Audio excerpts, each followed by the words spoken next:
Her family deemed her worthless and traded her away until a solitary trapper from the hills constructed her a home and named her his bride. Deadwood, Dakota Territory, summer 1876. The settlement reeked of perspiration, firearm lubricant, and cheap liquor. Grime coated every inch, embedding itself in the throats of the prospectors and card sharps who crowded the thoroughfares. On the fringe of the central plaza, before the wobbly stairs of a tavern known as the Brass Mule, a deal was on the verge of unfolding. Not involving property or livestock, but a female. Abigail Abby Turner positioned herself amid her father and elder sibling, her jaw raised in spite of the shame churning within her breast. She was 23, far too aged, as her father claimed, for any man to consider wedding. Lean with tanned hide from the sun and roughened palms, she resembled a laborer more than the sort of spouse people gossiped over. Yet her gaze, sharp and unyielding, would not drop. Her father, Elias Turner, swabbed his lips with the rear of his palm and declared, "She's of no value to us. Can't snag a spouse. Can't fetch a dowry. Can't even provide a grandson. One fewer belly to feed is a godsend." Next to him, her brother Clive folded his arms. "You'll get a good worker long as you don't mind a sharp tongue.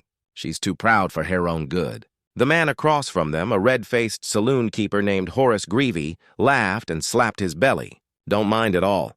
I'll teach her what pride's worth." He reached into his coat, pulling out a bag of coins that clinked heavily in his palm. "Here, more than she's worth, but I'm feeling generous." Abby flinched as Horace turned his gaze to her. "Get in the wagon, girl." A rough hand grabbed her arm. She didn't scream. She didn't cry. She only looked at her father and saw nothing, no regret, no hesitation, just relief. The onlookers, drunkards, prospectors, bored cowhands jeered and hooted. "Lucky you, Horace. Bet she cleans up nice." Useless women belong in saloons or graves. Abby's jaw clenched, but she didn't speak. Not yet. Her heart thundered, but her spine stayed straight. Then a shadow shifted by the general store. A man had been watching, still as a tree. He wore worn buckskin, a hunting knife at his side, a satchel of tanned hide slung over one shoulder. His beard was thick, and his eyes, though half hidden beneath a weather-stained hat, saw everything. This was Wayne Boone, known only to a few as the recluse who lived alone in the mountains. Most thought he was long gone or long mad. Wayne stepped forward. The noise died. He walked past the crowd, past the spit-slick porch, and stopped beside the saloon-keeper table. He didn't look at horses. He looked at Abby. She starred back, unsure if this was a new buyer or something worse. Without a word, Wayne let the satchel drop. The weight of it, fur, leather, the results of a long winter's hunt, thudded against the wood. Then he spoke, voice low, steady. "If she's useless to you," he said, "then I'll take her, not to serve drinks, not to bear sons. I'll build her a roof, and if she wants, she can call it home." The silence was instant. Horace's mouth hung open. Elias sputtered. Clive stepped back like someone had just drawn a gun. "You can't just," Horace started. "I just did." Wayne's voice was not loud, but it was firm, immovable. Abby blinked. Her legs shook. "You want her?" Horace scoffed. "She ain't worth a broken cup." Wayne glanced at the hides. "This trade's fair. More than fair." Then he looked at Abby again. This time there was something else in his eyes. Not pity, not desire, permission. "You can walk if you want," he said to her, quiet enough only she could hear. "But if you'd rather leave with me, I'll see to it you're never treated like property again." Abby's lip trembled. For the first time that day, she felt breath return to her chest. She nodded once, and Wayne turned, leading her away from the wagon, away from the crowd. No one stopped them. Not her father. Not her brother. Ah. And as the dust kicked up behind them, Deadwood watched in stunned silence, unsure what they'd just seen. A rescue or a rebellion. The trail out of Deadwood twisted like a snake into the Black Hills, each turn steeper than the last. Wayne led the way in silence, his boots steady over rocks and roots. Behind him, Abby rode atop a stubborn pack mule, her hands clutching the worn leather of the saddle. She didn't speak. Her heart pounded with every step farther from the town. Part of her still waited for the change, the shift in tone, the grab, the demand. Men were men after all. She had learned what they meant when they offered help. but Wayne Boone remained silent. Hours passed, trees thickened. Bird song replaced the clang of hammers and drunken shouting. The farther they climbed, the more Abby realized how far from everything she truly was. With distance came both fear and relief, two emotions twisting like vines in her chest. At midday, Wayne stopped beside a narrow stream that gurgled through mossy rocks. He untied a tin cup from his belt, knelt, and dipped it in the water. Then he stood and handed it to her. "Drank," he said. She hesitated. He didn't push. She took the cup and sipped. The water was cold, clean, startling. Only after she drank her fill did Wayne crouch and drink directly from his hands. Not once did he look at her like a man expecting something in return. They traveled until the sun lowered behind the ridgeline. Just as Abby's muscles began to ache and the silence grew too heavy to bear, they crested a hill, and she saw it. Not a house, a clearing. A rough cabin frame stood half-finished, its roof a patchwork of canvas and pine branches. A lean-to made of logs leaned precariously beside it. Tools were stacked neatly against a stump. Smoke curled faintly from a blackened fire pit. Somewhere nearby, a single crow called, the sound sharp in the still air. Abby stared. "This is it," Wayne nodded. He began unloading the mule. "I come here in winter. Hunt, trap, trade." She stepped closer, taking it all in. The wind whispered through the pines. It was quiet in a way that didn't feel empty, but unclaimed. A space waiting to be shaped. Wayne straightened, looked at her. "I won't lie to you. This ain't comfort. Ain't safety either. Not yet." He gestured toward the frame. "But there's room here for a cabin, a real one." Abby said nothing. Her eyes drifted to the makeshift shelter. The tools, the silence. Wayne continued, voice even. "You can stay tonight. If you want, well, start building in the morning. If not, I'll take you back down at first light." She turned sharply. "Why would you give me that choice?" His brow furrowed, not in offense, but in confusion. "Because it's yours," she swallowed. "No man ever asked what I wanted. I'm not every man."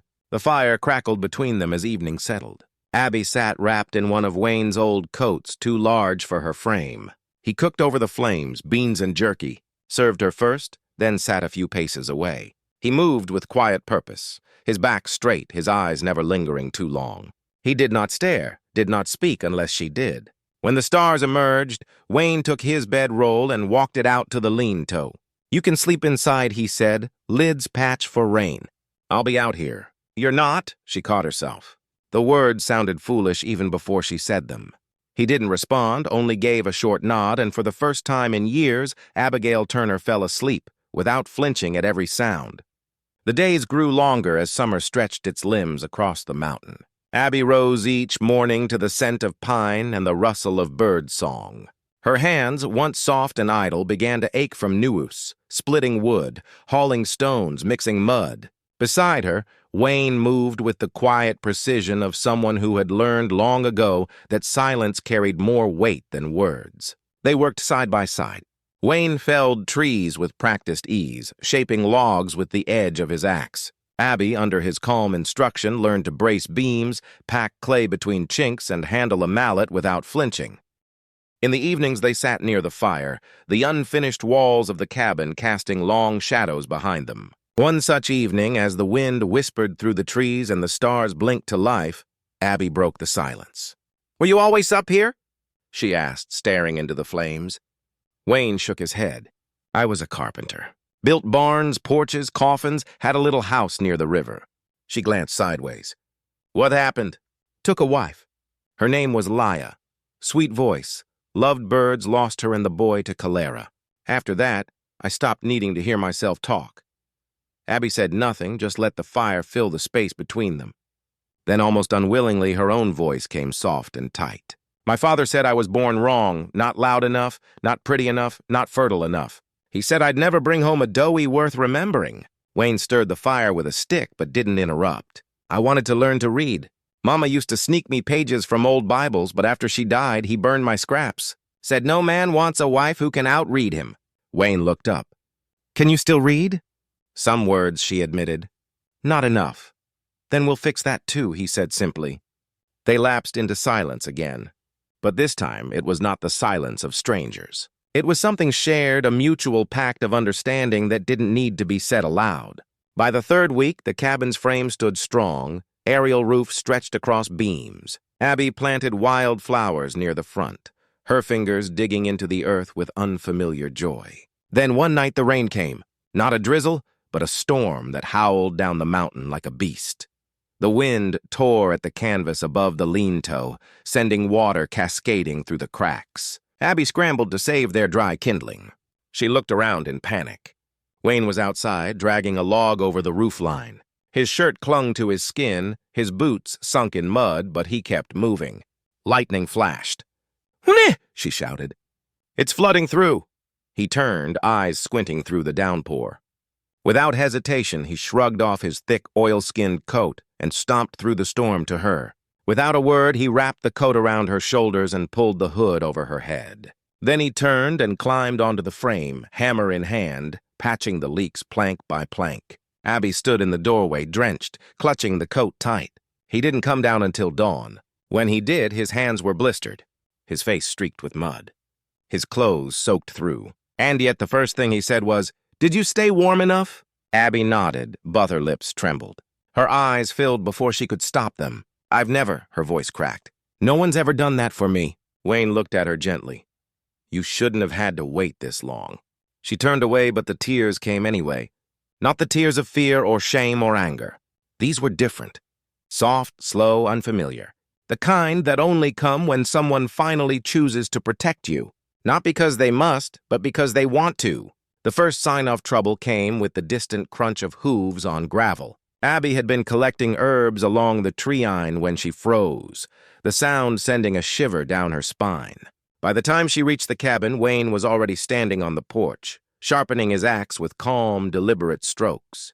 Two horses approached from the ridge, ridden by men Abby knew too well. Her father, Bartholomew Turner, sat stiff-backed in his saddle, his mouth curled into a scowl. Beside him was her older brother, Roy, his eyes sharp, calculating as if weighing how much trouble she was worth. Abby stood behind the cabin door, heart pounding. Bartholomew dismounted with a grunt. "Well, look at this dump," he sneered. "I knew she'd drag herself to dirt, but I didn't expect her to crawl up a damn mountain to do it." Wayne stepped off the porch, axe still in hand, but lowered, blade resting by his leg. "You're not welcome here," Bartholomew scoffed. "She's my daughter. You think you get to say what's what? She's not your property." "Property? You're damn right she's not," Roy interjected, swinging off his horse. "She's a debt. A mouth we fed too long. And now a wealthy miner down in Helena's offering 10 head of cattle for a wife, one without a mouth on her. We're here to collect what's ours." Wayne didn't flinch. "If she wants to go with you, she can. I won't stop her." Bartholomew laughed darkly. "You think she's your wife now, huh? Think you get to play house with a girl like her?" Wayne's voice was even unshaken. "I think she's a person. That's more than you've ever treated her as inside." Abby's knees trembled. She pressed a hand to the doorframe to steady herself. Her breath came in shallow pulls, but she didn't back away. Bartholomew called toward the cabin, voice dripping with false kindness. "Abigail, girl, come out. This foolishness has gone on long enough." The door creaked open.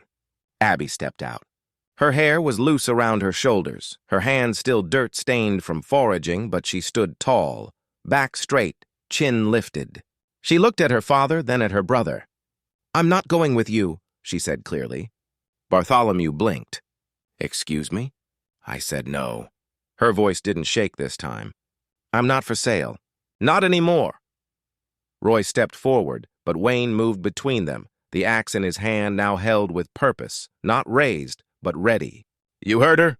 Wayne said. "She made her choice." Bartholomew's face twisted.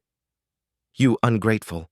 "After all we did for you, you sold me," Abby interrupted. "You didn't raise me. You tolerated me until you could profit." Roy sneered. "You think this shack with a half-wild man is better?" Abby didn't answer that. She didn't need to. From the treine, a few locals had gathered. Trappers, traders, a widow from the valley below. They weren't close, but they were watching. Bartholomew noticed. His bravado faltered. He spat at the ground. "You'll regret this, girl." Abby stared straight at him. "Maybe, but it'll be my regret." There was a pause, long, taut, filled with dust and disbelief. Then Bartholomew turned on his heel, cursing under his breath. Roy followed, throwing one last glare at Wayne.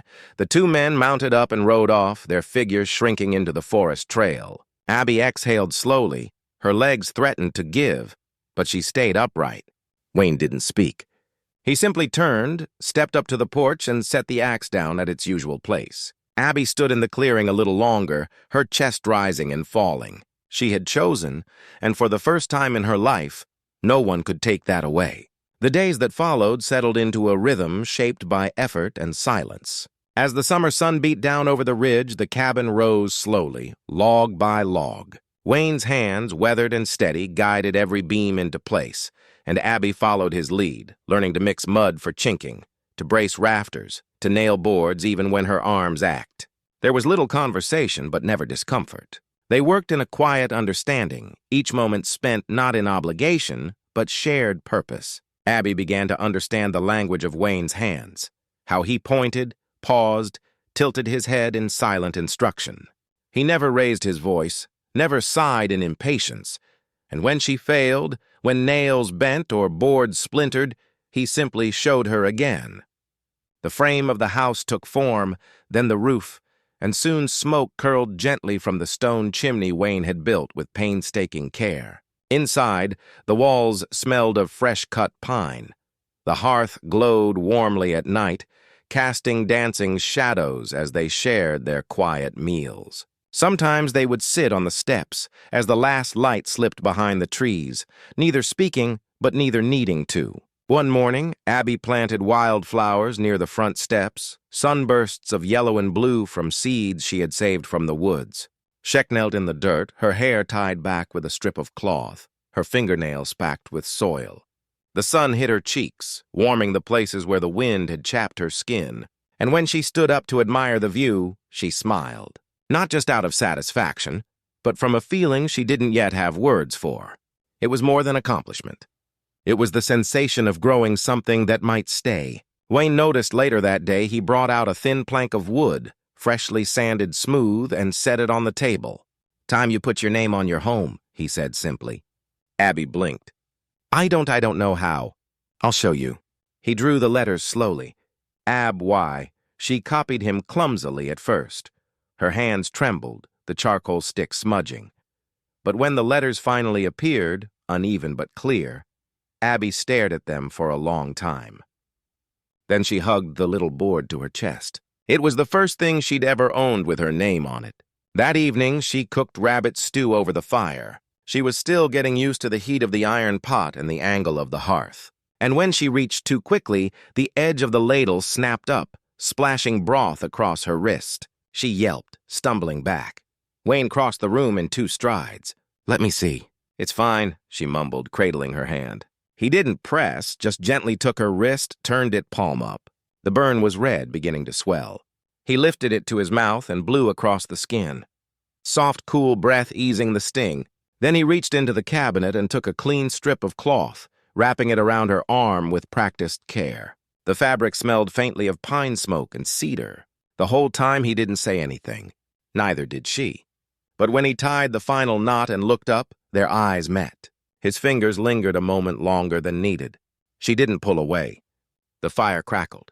Wayne cleared his throat and stepped back. "Should be fine by morning." Abby nodded, but her heart was thawing strangely. She stared at the wrapped bandage, then at the man who had tied it, not with a doctor's detachment or a master's authority, but with something else, something quieter, gentler. Outside, the wind moved through the pine trees. Abby turned back to the fire, stirring the stew with her left hand now. Wayne sat back in his chair watching the flames. And though no words passed between them that night, something had shifted like the final log set into place on a long-built cabin.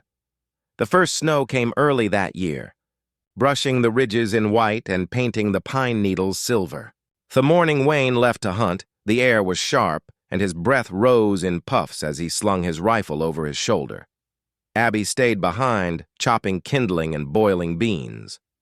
She was humming softly to herself when she heard the panicked bray of the mule. She rushed outside and found Wayne stumbling up the trail, one hand pressed to his side, blood seeping through his shirt. He collapsed just inside the doorway. "Win!" she cried, dropping beside him. It's not deep, he grunted. Just grazed me. But the blood wouldn't stop. Abby dragged him to the bed, stripped away his coat, and pressed a rag to the wound. He winced but didn't protest.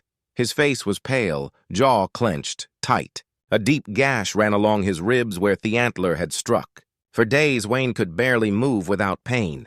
He leaned on a carved walking stick just to reach the chair by the fire. And Abby became the mountain. She rose before the sun, splitting wood until blisters formed on her palms. She carried buckets from the stream, one in each hand, the icy water biting her skin. She mended clothes by candlelight, cleaned the wound twice daily, and even studied the crumpled old notes Wayne had scribbled about setting traps. The villagers down below talked, as they always did. She's dying up there, you know. That girl will be gone by spring. Just watch. But Abby did not leave. She roasted rabbit she caught herself. She patched leaks in the roof during a storm. She read aloud from a worn journal Wayne had taught her to sound out, just so the cabin wouldn't fall silent. Wayne watched her from the bed. Silent. He saw the way her back hunched when she lifted the axe, the way she stifled her cough so he wouldn't worry, the way her hands trembled from exhaustion but never once refused the work. One night during a bitter wind, she sat beside him with a needle and thread. His bandage had come loose.